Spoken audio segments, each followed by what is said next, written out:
Good evening once again, ladies and gentlemen. You already know who this is. This is your boy Lewis, and I'm back once again with another banger with yet another video. So, before I start with this video, man, make sure you guys do these three things, man. Hit that like button, hit that subscribe button, hit that notification bell to always receive the latest and greatest content.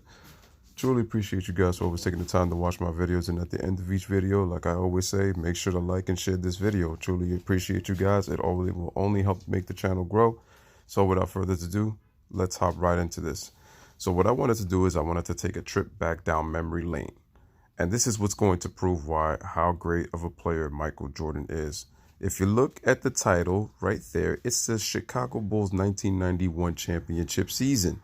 Now, the reason I'm going to click this is because you are going to see exactly why a lot of the things that you listen to what these players say is going to be one of the reasons why, for people who keep trying to claim that LeBron is the GOAT, I'm going to put this to rest. I got another video coming up pretty shortly, and it's going to be on an interview about this whole called reason that Michael does not give back to the black community. I'm going to also debunk that. So without further ado, let's hop right into this right now. Great story to be playing in a city that's just so crazy about their sport. The crowd in the stadium coming to its feet. What do the Bulls mean to Chicago? Mean everything. Chicago Stadium explodes to life. They force you to play hard. They reward you with their love and attention. I've never seen people who deserve it more. For your Chicago Bulls. That's why I love the city of Chicago. They want to push you. They feel that you always can be better than what you think. And they want to push you and make the best come out of you. And I guess for all the pushing, this is a reason that we want to win it so bad.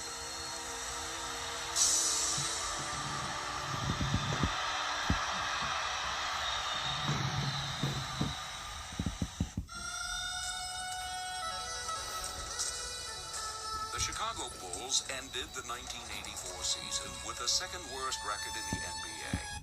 Wait a minute. So, the Chicago Bulls finished with the second worst record in the NBA. Let that marinate, ladies and gentlemen. They finished the 1984 season, the year right before Jordan got drafted, with the second worst record in the NBA. Gonna leave it at that.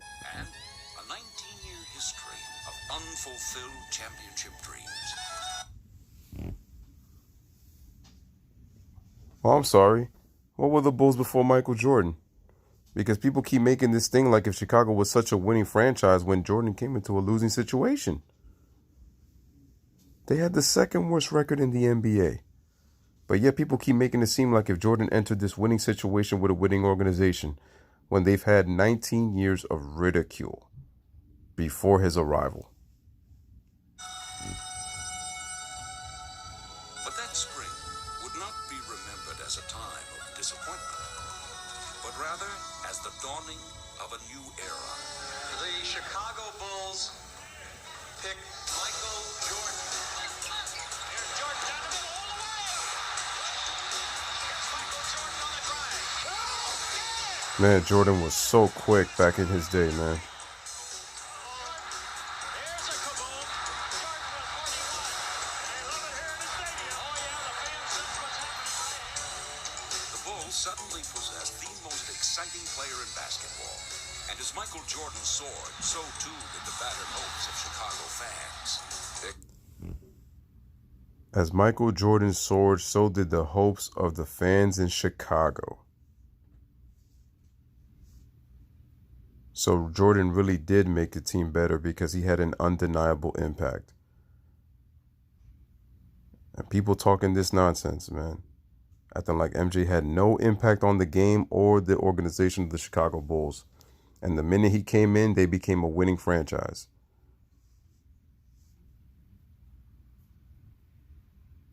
But once again, we want to talk about all this glorification about how LeBron was drafted in the wrong situation. Well, Michael Jordan was too. He was the number 3 pick. 2 picks after LeBron. 19 years apart. So I don't want to hear about saying that Jordan was in a better situation than LeBron because, once again, the Chicago Bulls had the second worst record in the NBA right before his arrival. Expectations grew each year. Beginning of the season, you want to take it further. They started. Did you hear that? Expectations grew every single year and you want to push it further. So in other words, Michael Jordan pretty much got better every single year. Now, you can't win it alone, but once again, it's always bringing about the integral pieces to a puzzle for a championship team. Expect you to go further. Chicago had found a hero to deliver them from the NBA's depths. But to mount an assault against basketball's elite, he would need reinforcements. In 1985, John Paxson was signed as a free agent to join Jordan in the backcourt. 1987 brought rookie forwards Horace Grant and Scottie Pippen, making the Bulls one of the NBA's most promising young teams. Wait a minute. But Jordan was 1-9 without Pippen. Notice the video said Pippen and Horace Grant.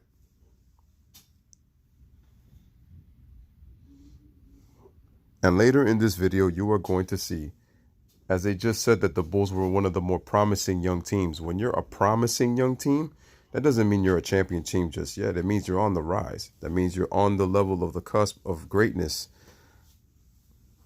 But it's going to take time. Players have to develop, as you will later, ladies and gentlemen, see in this video. We were tremendously excited because we felt we had gotten two young athletes, two guys who could run and jump and were quick and had all the athletic skills we wanted. In 1988, the final piece to the puzzle was seemingly put into place as center Bill Cartwright was acquired by trade. It had now been 4 long years since Jordan's arrival, and Chicago's climb to the top of the NBA seemed complete. A little hang time for Jordan. But their championship blueprint would not bring immediate success, only growing pains, as the Bulls...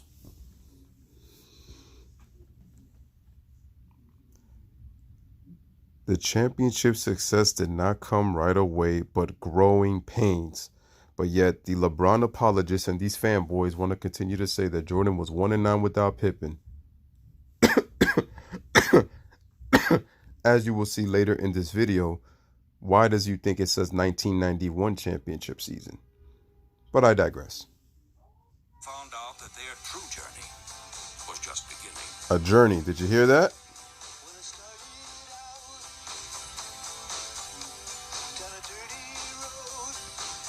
Jordan is upset. I don't see a champion. Looks more upset than anything. It was real tough after our first year. People looked at it that Michael didn't have that. Our first year. So the pressure was on them for us to start developing as players. Here's Scottie Pippen on the That Michael didn't have that supporting cast, and it was time for us to develop as players because it was a tough first year. But according to you LeBron fanboys, Scottie Pippen helped Michael Jordan win the championship in 1988. No. ran into a dead end and lost it out of bounds. He's had 2 shots now and didn't have control of either one. Lost his footing and lost the ball. Ran all the way. He missed the dunk. Waddling to Cartwright. He lost it out of bounds.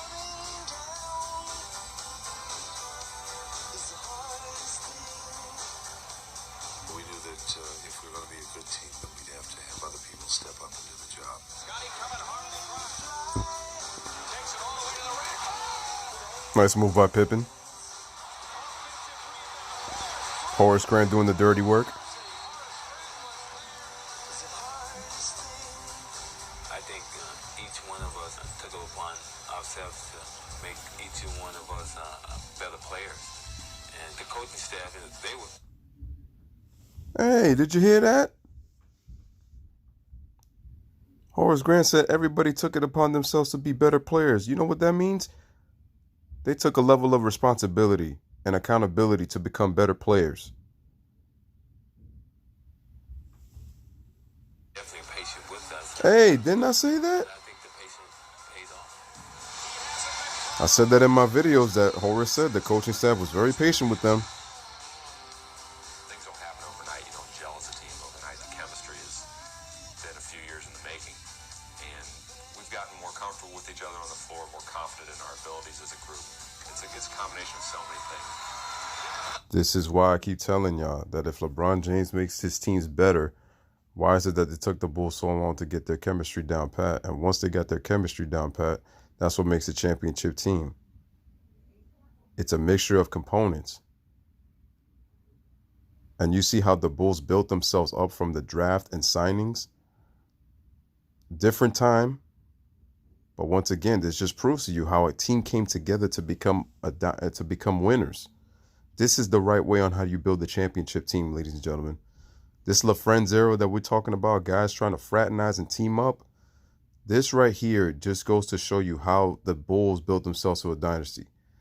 Isn't what the Golden State Warriors doing that right now, and that's why they're successful, but yet people want to hate on them because according to the mass media, liberal sports media, they ruined the NBA when the Warriors kind of did the same thing that the Chicago Bulls did. And once again, I'm going to say this, ladies and gentlemen, if the Warriors win their third straight title, they will have the third most championships in NBA history.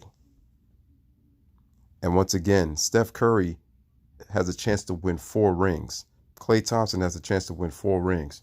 Draymond Green, KD on the cusp of a third straight title. DeMarcus Cousins, who they just added, has a chance to win a championship. It's called, again, the success that these guys have had, man, going into a winning organization. The Warriors built their team the right way. So, ladies and gentlemen, Warriors haters, you don't have to like the Warriors, but you got to stop hating. They did it the right way. You guys just don't like it because LeBron can't win championships when he's had to form his teams by traveling. He's a monastery. He's a missionary.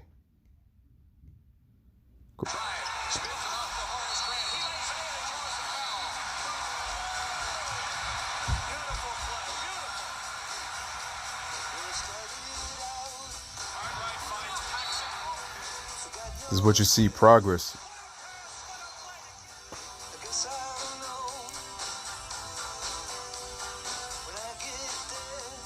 Somehow you just have to unite and stay together and grow as a team. Wow. Not as individuals, but as a whole. And I think Wow. that's what we did. We grew as a whole. You hearing this?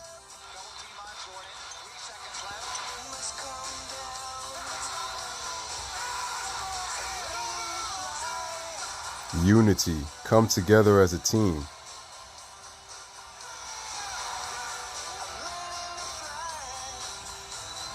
Well, LeBron knows how to lead teams when they get rust, but he's some team player.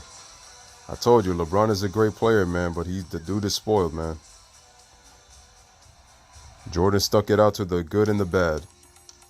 By the end of the 1990 season, the Bulls had reached the conference finals for 2 straight years, only to be eliminated each time by the eventual champion Detroit Pistons. Wait a minute. By 1990, the Bulls had reached the conference finals 2 years in a row. I'm sorry, I thought they won the NBA championship, but the Bulls were 1-9 without Pippen. 2 straight times to the Eastern Conference Finals. That would be 1990, and that would be 1989. So what happened in 1988? Oh, that's right. They got bounced out in the first round, which is what it's going to show right here. But once again, I digress. As they looked ahead to the franchise's 25th season, the Bulls knew that they had reached a crossroads. They could no longer cling to the identity of a team on the rise.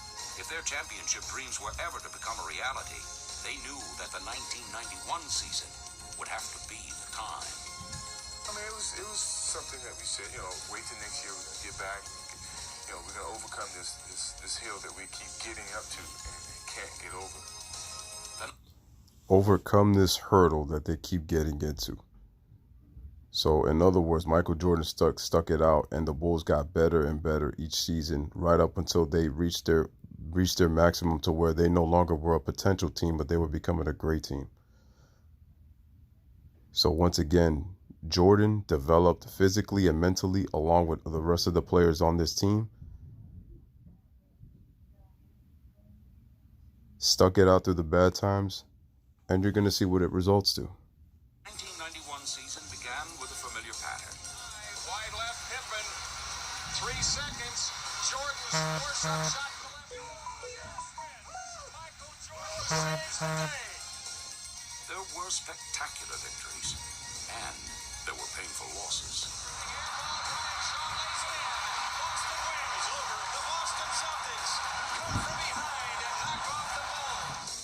While the Bulls had grown together as a cohesive team, their success still seemed ultimately to rest in the hands of Michael Jordan.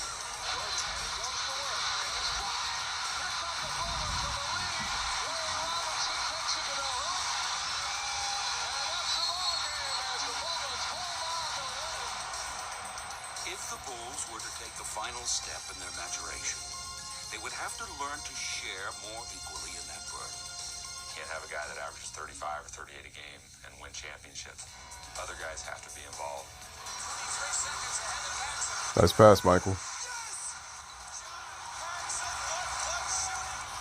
The adjustments that the Bulls would make were subtle ones, but they would prove to be all important. For Michael Jordan's teammates, the challenge was no longer physical. It was. It was psychological. Thank you. How many coaches would have the courage to sit Michael Jordan down in a 2-point game or a tie ball game with 4 minutes to go and then have the team respond and go up 4? I felt the team needed to be able to exist on their own a little bit on the court. They needed to have some internal direction, ability. That is great coaching, guys. That is great coaching. Phil Jackson showed why the triangle offense was so important. And as much as Michael didn't like it, it helped him become a better player. And once the players started to develop, it actually opened their minds on how to be able to play the game. How to mentally get the best out of the players. And what Phil Jackson did was not make everything heavily reliant on Jordan. This is why guys were able to step up. Poise and confidence on the floor. Gives them the poise and it gives them the confidence. Began to assert themselves. Michael didn't give up his role as leader. Instead, he redefined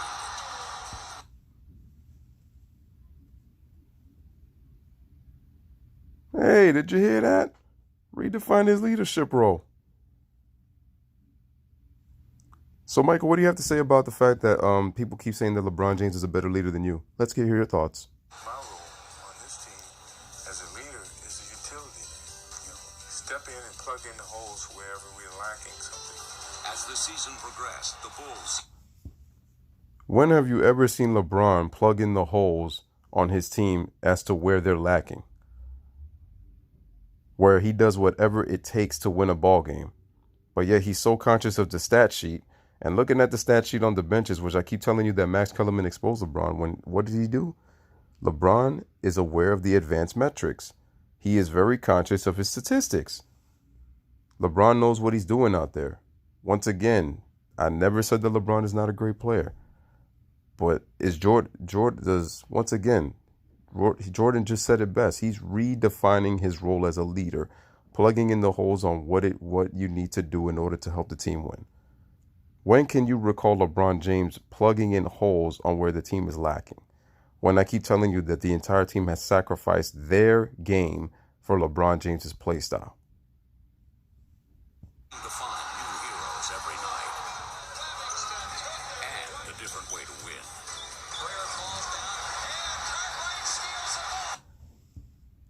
How about the fact that Michael plugging in the holes, really his scoring actually went a little bit down? Because if you remember, guys, from 1987 to 1990, it was what? 37, 35, 32, 33. In the 1991 season, his scoring went down to 31.5. And it would actually go down the next season because it became about, again, not putting the burden on scoring. Because everybody knows Michael can score. But it was finding different ways to win ball games without having to score the basketball. As the guy just mentioned in the video. You find different ways to win when you're a championship team. It doesn't always come down to offense. Which is why this era is about outscoring the opponent so much that defense has become such a lost art in today's game. Nice pass, Michael. As the Bulls head into the All-Star break, their new philosophy of shared responsibility had everyone contributing. Even during the All-Star weekend itself, they would receive an important cut.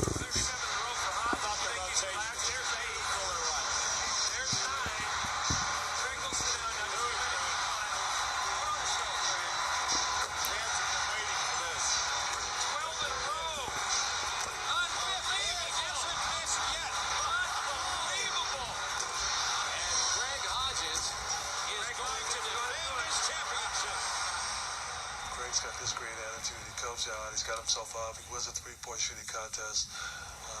It's just a big lift. Those were nice words spoken by Bill Cartwright. The Bulls were ready to take their play to the next level, and their home court would help them do it. You go in the stadium. Now, before Cliff Levingston continues right there, ladies and gentlemen, this guy right here was a huge part in the Bulls' 2 championship teams and doesn't get mentioned enough. Cliff Levingston brought energy, he brought intensity, he brought ferocity to the game. Really helped that Bulls bench in defeating the Detroit Pistons in the Eastern Conference Finals later on, as you guys are going to see in this video. And then was a big part in that Game 3 turnaround of the NBA Finals when the Bulls were down by, I think, 14, as many as 14 in the third quarter. And he ignited them with his intensity in the fourth quarter. And it lifted the play of everybody. And if you remember also, because Scottie Pippen was in foul trouble that game. So Cliff Levingston is one of the most unsung heroes that doesn't get talked about in the Bulls championship runs. But he was a vital piece to that championship team. You hear those 18,000 plus screaming and hollering. You feel it through your bones. The stadium roars tonight. You're never tired of the stadium. On the road, you get winded and you need a timeout, but at the stadium, you never get tired there. They're getting a standing ovation here at Chicago Stadium for a great performance. Well, the stadium means a lot to me and to my team. The noise, the intimidation factor, all these things are in our favor when we play at the stadium.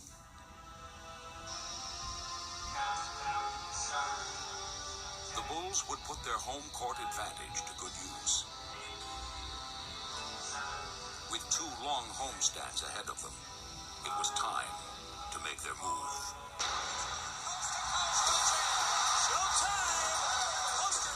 Hands to Pippen, no trying for the strong pushing around Stockton all the way to the rack.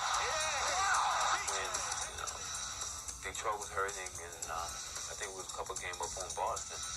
We smelled the blood. Armstrong, DJ works in front court, a long bounce and a The Pistons did have some injuries, but by no means were they old. Felt like we weren't going to lose. 3 seconds ahead to Paxson. Another 3 by Paxson. Yes! It's unbelievable. It's something that no one can stop. You know you're going to have that groove, and it's just going to continue. Down the court, Jordan wham on the right. 3 seconds. Livingston from about 60 feet. Oakley tries to save. It's up for grabs. Pippen with a 30-footer on the way. Jordan in deep on Elo. Damn, Craig Elo always got it with Michael, man. So unfortunate. We've had so many games this past season in which we've been able to sit our starters in the fourth quarter. We've just been able to. Hey, so many games this season where our starters could set out in the fourth quarter. Isn't kind of the same thing what the Golden State Warriors are doing in today's game? Where Steph and the Warriors could play so well through the 3 that the starters don't even have to be the game in the fourth quarter, which is why I keep saying that the Golden State Warriors are the modern-day Chicago Bulls. I keep saying that. Steph Curry can get his numbers through 3 quarters and rest. He doesn't even need to be in the game. But some of these guys out here stat stuffing, conscious of their of their stats. And then once they get it is when they decide to sit down. And that's where narratives always come in wins and losses. Overrun team. Hodges around it for Deuce. Screen back to Williams. Pippen on a 2-on-1 behind the back. Rejected. Look at that defense. Look at that defense by Michael Jordan. Gerald Wilkins was a good player. Man, Jordan's tomahawks were a thing of beauty to watch. In my opinion, the greatest move that Michael Jordan ever did. This dude went around 3 to 4 players on that move alone. That was just an unbelievable move, man. And this is why they called him Air Jordan. The fact that he can make so many decisions in the air and still decide on what move to make. But that right there was just phenomenal. Sometimes the game is won before you get started because teams see what you've been doing and say, well, let's just go into the stadium and get our lumps and go home. Extended the 5-point lead. Ahead to Pippen off the Cartwright. He lays it in. Let's see if the Bulls can make it a 40-point lead by halftime. And there's a new top dog in the NBA East. It's Michael Jordan and the Bulls as they move ahead of Boston.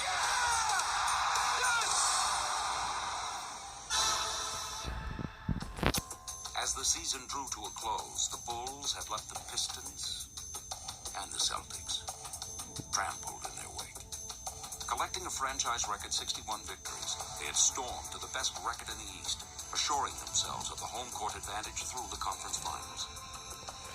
You see that they said they had the best record through the East. The Portland Trailblazers had the best record in the NBA that year, 63 wins, who the Lakers actually knocked off in the Western Conference Finals because the 91 Blazers should have been at the NBA Finals, but the Lakers were a pretty good team themselves. People just keep hating because they keep saying Jordan kept playing these watered-down teams, but as you will continue to see. Going into the playoffs, they were riding a tidal wave of momentum, but their attitude reflected the lessons of playoffs past. By and large, everybody became very dedicated to the fact that we had to prove on the court what we had the year before, that we could play under pressure.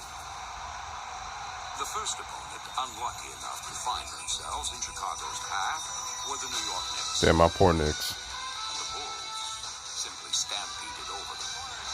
The Bulls were the Knicks were no match for the Bulls. Look at the ball movement in transition. Big one mistake and boom, we're off. We're up the floor dunking the basketball. The Bulls would never let the flustered Knicks into the series as they overwhelmed them in 3 games. Ooh, beautiful drive by Scotty with the left. Oh, what a move right here. Why did Oakley push him? I never understood that. Beautiful dunk. Woo. Damn, Patrick Ewing's been dunked so many times. In sweeping past the Knicks, the Bulls had put on a classic Chicago jam session. But against their next opponent, the Philadelphia 76ers, This is key right here, guys. they would unveil a lesser-known part of their arsenal, Lesser known. their defense. Hear that shark? It'll be the difference in the volume when they need to squeeze that ball out of their hands. And from the outset, the Bulls suffocated the Sixers with a swarm of defensive pressure. Look at that. Phil's idea was to take advantage of Michael and Pippen, who just fly around like sleek Dobermans. Hey, did you hear that? Look how confident Scottie Pippen is playing, though. Look at that. Stays on the ground. Beautiful defense. Scottie loved to do this in transition a lot. We rely on our defense to create offense for us, get steals. Relied on their defense because the Bulls were a defense-first team to get easy run-outs, as Scottie Pippen is going to mention, to get easy baskets because Scottie loved the wide-open transition game. He loved the structure of the triangle offense, but he definitely loved the transition game when he always would get steals, deflections, and blocks, and it would lead to fast break. Scottie Pippen loved that. He was a full-court player, guys. Get easy run-outs and dunks. Left side, Hodges, a steal. Just look how guys stay in front of their guys, man. As the series wore on, Philadelphia began to crumble beneath the Bulls' relentless onslaught. We felt that in the process of putting that kind of pressure on the team, that we physically felt them weaken. Dispatching the Sixers in 5 games, the Bulls had methodically marched through the playoffs' first 2 rounds. And now, the challenge they had awaited all season long was finally at hand. Challenge.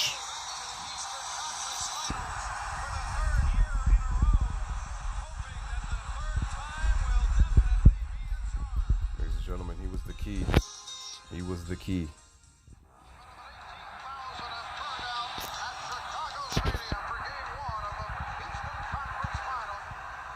As they looked across, Look at Lambeer. that their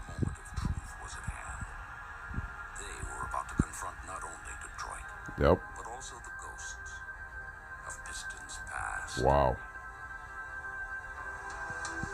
Look at this, guys. I want you to listen very carefully right here.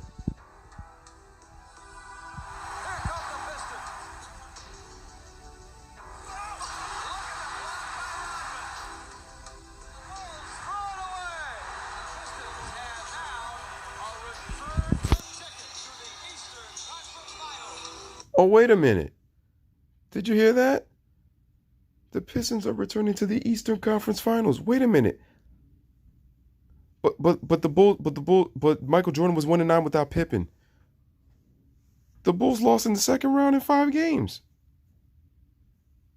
And Detroit was going to the Eastern Conference Finals that year. Oh, but according to LeBron apologists, the Bulls won the championship that year. But yet the Pistons are going to the Eastern Conference Finals, which means the Bulls lost in the second round. Oh, and wasn't that Scottie Pippen's rookie season? Oh my God. This is a team that we didn't like. They were at a point where we were trying to get. So it was tough to swallow. They were trying to get. And people keep saying this as if the Bulls, Scottie Pippen averaged 27 a game and they led the Bulls to win the championship. But yet the Bulls had not even sniffed the NBA Finals just yet at the time. And that was the face Isaiah kept making at Michael. That was a look that he kept giving him every time him and his Detroit Pistons were spanking him at the time.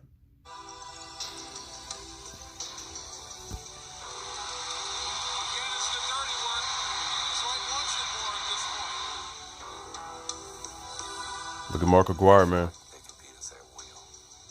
Time is beginning to run out for the Chicago Bulls.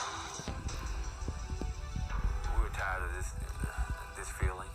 You know, I still remember the pain. And the Pistons are under a minute from getting to the NBA Finals for the second straight year. Oh.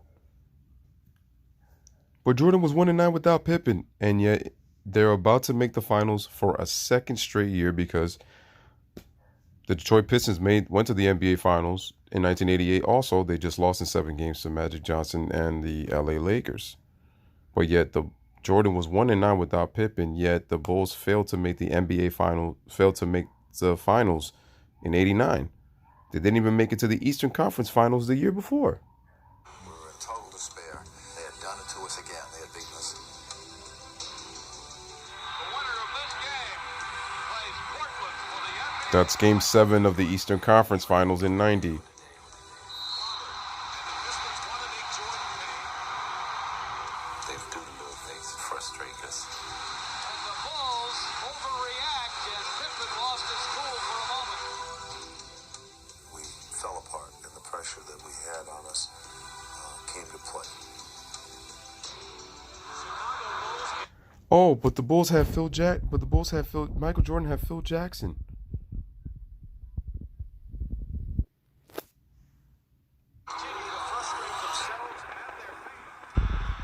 Scottie Pippen with the migraine.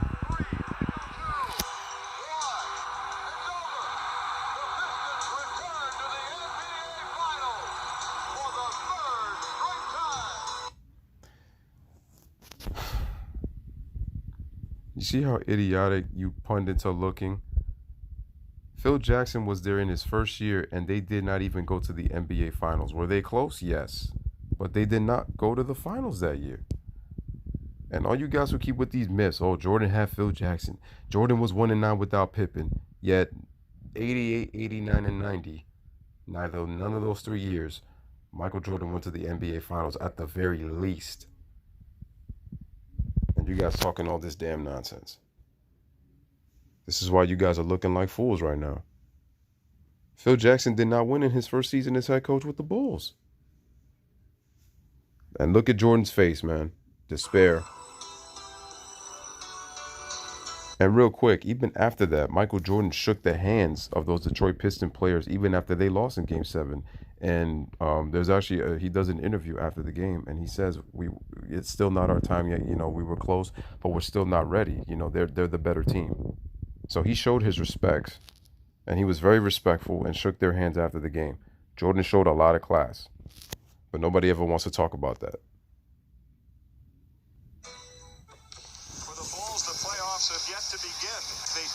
today. It did not. As a unit, we knew that this year we were going to have to get by Detroit. I mean, we could make no more excuses. See there? John Paxson with another great point. This was the 4th straight year that they met them in the playoffs. They couldn't make any more excuses, as he said. They had the home court advantage for the first time in all of their championship seasons against the Detroit Pistons, because the Pistons had home court the first 3 years that they faced them. But the Bulls were not as good, but they got better. They developed. And now they had the best record in the Eastern Conference. So let's see what happens.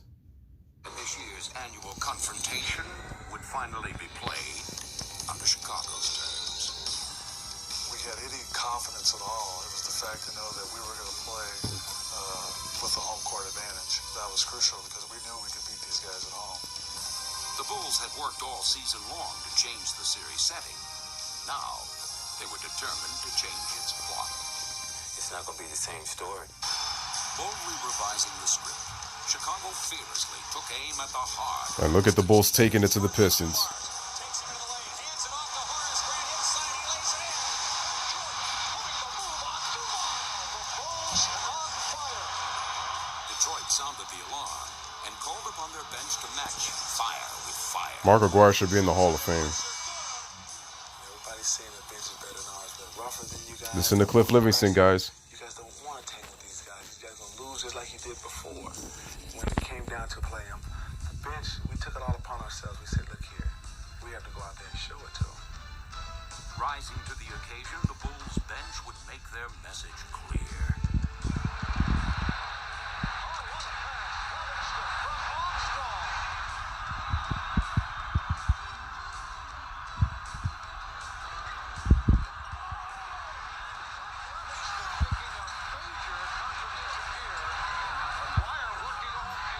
Look at that smothering defense.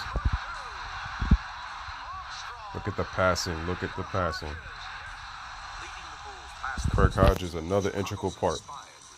Would make a statement not only to Detroit, but also to their teammates. Look at the fire. First game, I think guys were looking at each other like, hey, we can beat these guys. You see the confidence? They grow as a team, and now they start to believe. That is the mark of a championship team. That they believe now.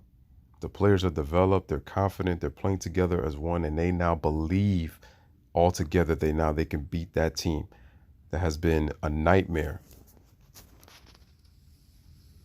a thorn in their side for the past 3 seasons. And now after winning that first game, they now have the confidence and belief that they can beat them. And this was through drafting, through development, and through patience. Patience is a virtue, ladies and gentlemen. And that is why you're going to see what happens the next 3 games.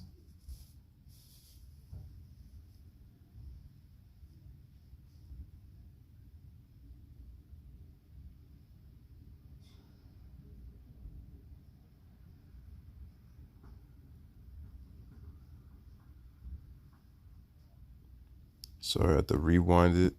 I'll just rewind it a bit, though. So this is game 2.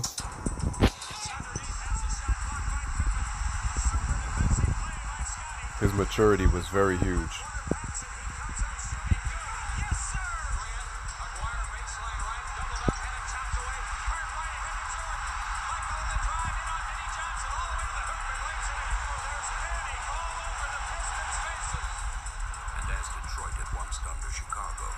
Look at Scottie Pippen right. Ooh. Tremendous block. Look at the passing on the break. Beautiful team basketball.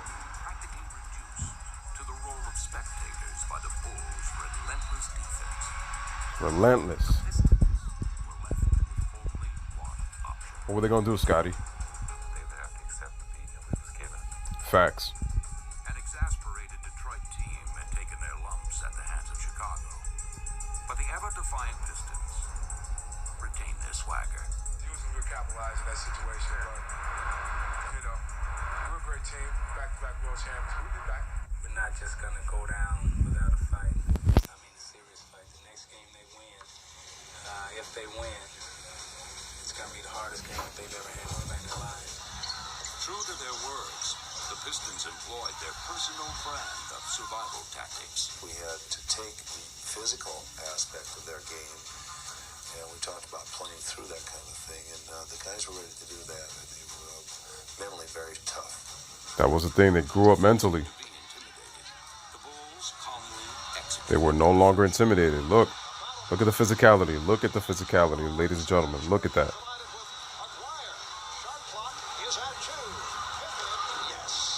Look at their patience. I got hit with the elbow, and I went down a little bit, and I got up and I was angry. And Michael came over and he said to me, relax. He says, don't worry about it. And don't let them see you hurt. If they see you hurt, they're going to come after you more and more. So shows you great leadership right there, man. It was all out of frustration.